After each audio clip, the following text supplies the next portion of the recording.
L'acqua, simbolo legato alla nascita per eccellenza. Sin da tempi antichi veniva utilizzata l'acqua durante le nascite per battezzare l'essere nato e di conseguenza simbolo che ci riporta alla cultura legata alle emozioni, a quello che passa attraverso la vita di un individuo, al liquido amniotico della terra. Questo è l'acqua. In simbologia arcana viene rappresentata da un triangolo verso il basso, semplicemente perché appunto rappresenta la nascita nella materia.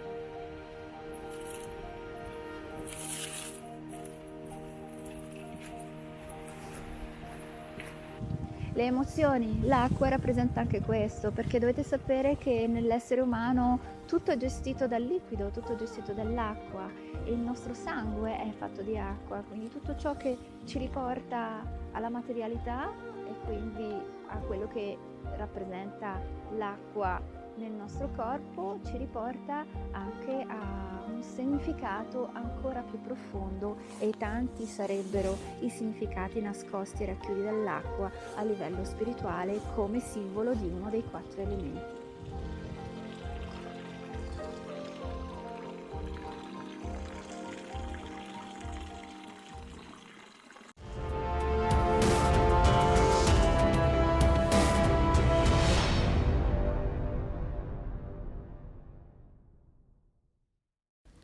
Ciao, sono Luna Stanford Marrone.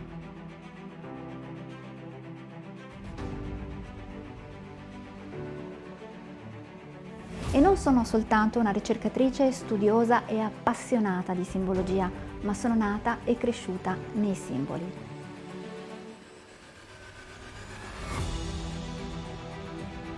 Sì, perché già i miei nonni erano appassionati ricercatori, studiosi, architetti, ingegneri. Sono cresciuta in un ambiente che ha fatto sì che io potessi vedere quelli che sono i significati nascosti nei simboli. Mi sono appassionata al loro significato che va oltre quello che noi vediamo. È un significato che raggiunge l'anima. Ho deciso così per questo motivo di farne una professione e di raccontarvi quello che c'è dietro ad ogni simbolo. Seguitemi sulle mie pagine.